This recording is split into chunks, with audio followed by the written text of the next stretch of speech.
guys, welcome back to my channel. If you guys are new, my name is Lorenaaguirre, and I post here on my YouTube channel every Monday and Saturday. But as of lately, you guys know I have been slacking. We are currently in the process of getting our home. Today is the last, or I think this is the last couple of days at our house, so I am just kind of finishing up, packing up around here and stuff like that. So I want to go ahead and jump in and get into this tutorial. Once I do, or we do end up getting the house, I do kind of want to do a little bit of a house tour on my other page. So make sure, if you guys haven't followed me on the other page, make sure to do so. It is Lorenaaguirre, and there's an underscore at the end. You guys will be able to find me there. I don't post a lot on there, but I do want to kind of get going and posting a lot more on there. So I do want to be able to show you guys along the way, because the house that we are getting is a fixer-upper, and we wanted to be able to put our own taste and things like that into it. So you guys will be able to see more there if that is something that you're interested in.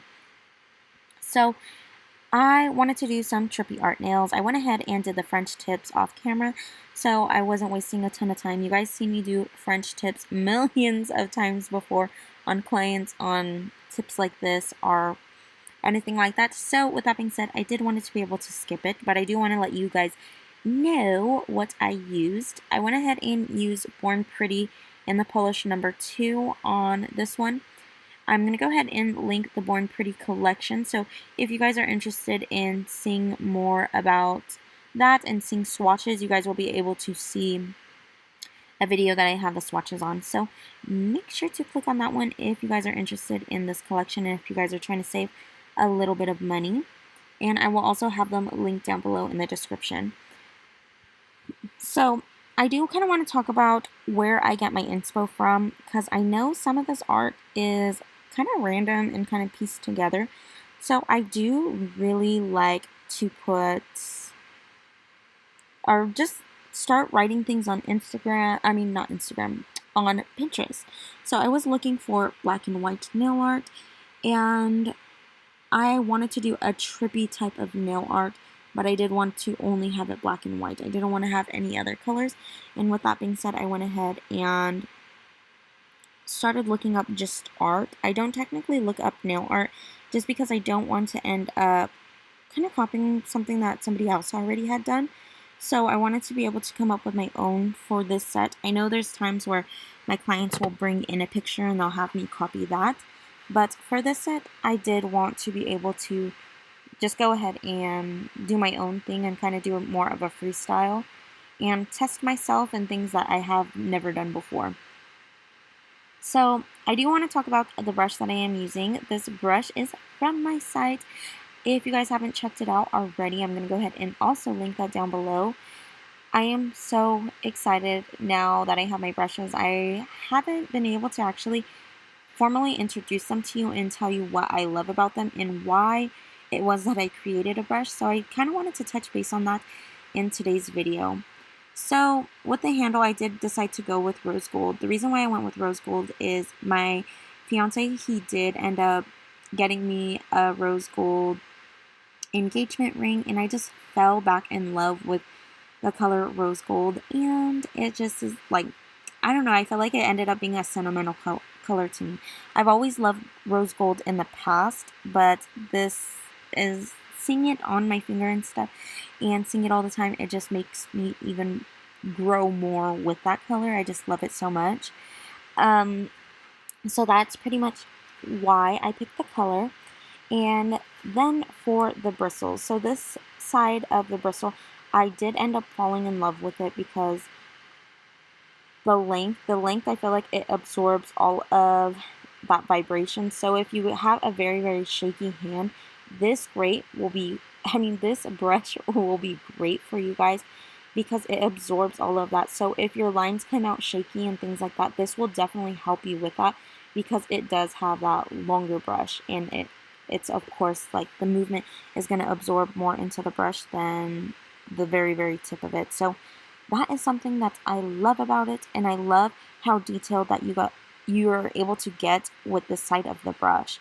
This is great if you are trying to make little eyes or things like that, or just trying to have very, very, very, very thin lines. This side is great. I love it. And on the other side is more of a thicker liner brush, and it is also amazing. I love it. I know French tips and those V nails are super in style, and trying to get just a solid straight line down the center of the nail is kind of hard too. So with that being said, I did want to create something that would make your guys' job easier as a nail tech. So I did want to make the other side a little bit thicker. If you guys go on the website, it does have a better picture of showing you guys the different sizes and things like that of each side of the brush. So definitely make sure to check that out if you guys want an up close and personal visual of the brush. But you guys could see how thin of a line this does for the checkered lines, and that was super important to me when I was creating it, because sometimes if you end up creating too big of lines in certain situations, especially with checkered art and stuff like that, it does end up kind of making it look staggered and it doesn't look as clean. So that was why I wanted to be able to have a nice thin detailer brush on this side. And I do want to talk about the bristles. I did end up going through so many brushes and testing and things like that. So you guys could see in the past videos that I did have a lot of different brushes, and you guys were asking me what brushes I was using, and these are the ones. But the build of them is different. The bristles are, the handle before it was a wooden handle, and the reason why I switched it was because I do feel like with the wooden handles, the paints, they cling to them, and it's hard to wipe them down after and make them look brand new again once you wipe them down. It ends up messing up the paint, and it just wears not so pretty.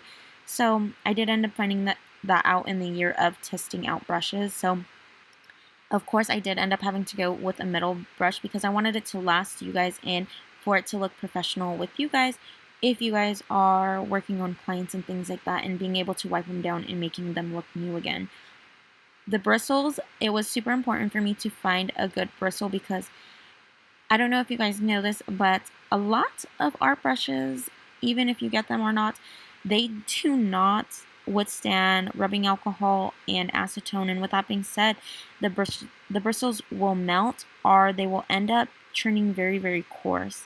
So of course, I did end up having to kind of tweak the bristles a few times to make them what I wanted for you guys and to make sure that they were going to last. I love cleaning my brushes with a brush cleaner from Montage Nail Supply. They have a great one, or you guys can even go in with acetone. But the brush cleaner, the whole purpose of that is to kind of be able to have your brushes last a lot longer. And using acetone, from what I have learned, is that it dries the brushes out a lot longer. But if you guys, that's the only thing you guys have on hand, these brushes are still able to withstand the acetone as well.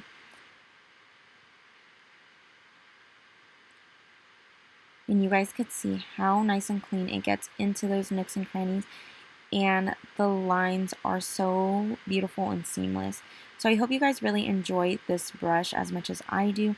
I love this brush. This is the only brush I use pretty much. I use some cleanup brushes and things like that, but that is pretty much it, you guys.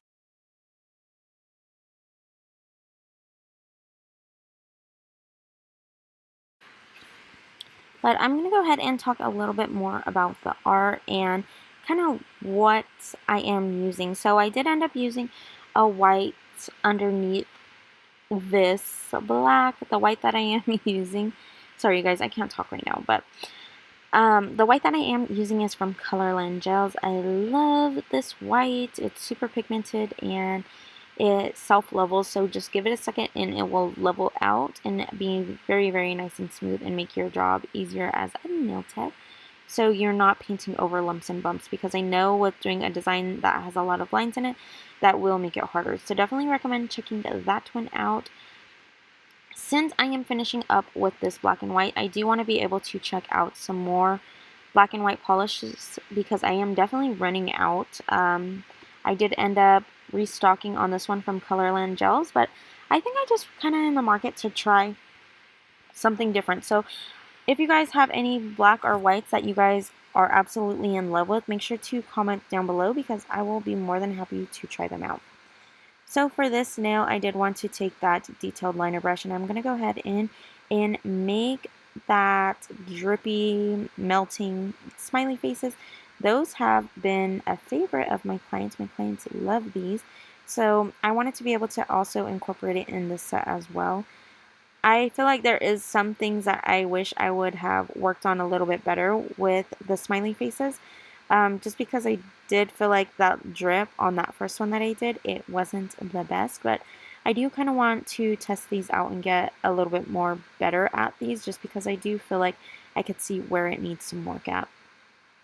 But the great thing about these is that it doesn't have to be super perfect. So, I mean, even if it's messy, it's not really that big of a deal, because I feel like you're still able to get the point across. But I do want the drips to be better and for it to almost look like they were melting. So I actually ended up seeing this on Fabi's nail art page. So, or her name is Fabi's Nails. So if you guys haven't already, I have mentioned her in the past. She is an amazing nail tech. She does a lot of lives on TikTok and things like that.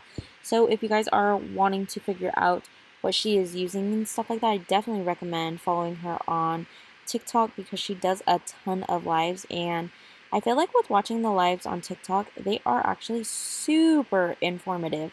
So definitely, if you haven't jumped on TikTok, I know some people, they're like definitely anti-TikTok, but you guys, I love TikTok. I am on there all the time, always having art inspo and things like that. I need to get my TikTok game up, just because I'm not as good as it as other people, but I am trying. I am definitely trying. But I am just going to go ahead and detail where I feel like is needed, darken up some spots, add a little bit more drips, clean up some things. And you guys could see that I did end up getting that little piece off because I did not like the way it came out. And you guys will be able to see that brush that I did use to clean up. That is actually one that might be coming to the shop as well. I am still testing it out and seeing if it is something that will be suitable for you guys. So it might take some time to get it up, because I like to test them out for a while, see how they're going to hold up. And you guys are actually able to use that one also as a 3D art brush. But you guys stay tuned for that. Once they are up, you guys will be notified. So make sure to stay tuned and follow me on OPULENCENAILCO, because I do post on there when I do have new products coming up. Now on this set right here, one of my clients actually inspired me for this one, because she ended up coming in and she got MTV nails, and I was obsessed with them. I was like, okay, you know what? I want to be able to create the dots on this one as well, but I didn't want to do all the colors that she had did on hers. So I did end up doing this, and it kind of reminded me of like a static type of thing. So I was like, ooh, this is cool. I love this. So I felt like this would go with the set as well. But it was a little bit tedious, you guys. Even though it's just dots, and I know the dots, they're not all like perfect dots, definitely something like this type of design, I recommend doing it on somebody who has very, very still hands and that knows how to relax. Because the designs, my mom, she is someone who loves designs, but she cannot stay still, and it's really hard for me to get designs on her. And we are trying to get designs on her, and let me tell you, the set, I was not liking the way it came out. I should have posted it and things like that, just to educate people on how the set would come out if they were very still versus that. I feel like that would have been kind of funny. But no matter how much with my mom, it is really hard for her to stay still. She is like very antsy, and I feel like she likes to move around a lot. She doesn't know how to sit still. So it's really hard for me when I do her nails because of that reason. So honestly, she does really, she really tests my skills when it comes to that. But this art right here, I am actually going to go ahead and go in and I wanted to do some like melting drippy type of art. I did want to kind of incorporate the dripping and melting from the smiley faces. I wanted to incorporate it on this one as well. So still using that detailer liner brush. You guys could tell right now that this one is my favorite. The other one I did end up using to do the French tips. So if you guys are struggling with French tips, I recommend, if you're able to, or if you guys already have a liner brush, definitely recommend using it and trying it for French tips because I absolutely love it. That is definitely my favorite when it comes to the French tips and the V Frenches. I wouldn't typically use this other side of the brush that I'm using right here, the detailer brush. I would not use the detailer brush for doing, I wouldn't do it for, sorry you guys, I'm losing my train of thought. I wouldn't use it for doing the French tips just because I feel like if you are a little bit more shaky, you guys might be able to see it. But I feel like if you're shaky and you use it on small detail things, you're not able to see it as much. So I do feel like the lines, they come out cleaner in the stroke. Sometimes I do feel like, or in a lot of cases, I feel like when you do the longer liner brush and you are kind of going in one stroke, it comes out nicer than coming down and painting a whole bunch of different strokes to get it the right way that you want it, if that makes sense. I'm hoping I'm making sense, you guys. It has been a very long week for me. After this, I'm actually going to go ahead and go back and start packing again and start getting this uploaded for you guys. I do have a few other videos that I need to start uploading and editing for you guys as well. But I do want to mention that this art has been my favorite. So if you guys see a little bit more of this, I hope you guys are enjoying it because I have really been enjoying doing this kind of art as well. But I know some people are here for it. I do feel like these are rave nails. Next nails that I would like to actually try is like Bart Simpson nails. I have been seeing a lot of those with Trippy nail art, and I think they look so cool where they put like glitter coming out of his eyes and stuff like that. So I hope you guys really enjoy this set and seeing all the detail that really goes into it. And I know some people, they always ask me, how long does it take to paint something like that? I've been getting that question from my clients a ton. And I did end up timing myself for this one. I went back and checked out the footage, and it did end up just painting the designs on here. It did end up taking me like 2 hours. I feel like that first thumbnail with the squigglies on that one took me probably like the longest out of all of them. And this one was like the second longest, but it was because I wasn't certain on exactly what I wanted to do. And I did end up trying some other stuff out that I did end up taking off camera. But I tried to do some eye things, but it ended up looking like some fishes, so I took that off. I didn't like the way it looked. And then after, I ended up doing some other stuff that I just really didn't like the way it looked, so I had to take it all off and restart. But I feel like that's the luxury of working with gel, is you're able to easily wipe it off if you're not working in layers. But if you're doing a French tip and stuff like that, I definitely recommend working in layers. But something like this, you are actually able to go in and clean up, and it's no big deal. I'm going to go ahead and put that all into the light for 60 seconds, you guys. And this is the final look. I really hope you guys enjoyed today's video. Please don't forget to like, comment, share, and subscribe to the channel. And as always, I'll be back with more videos. Bye!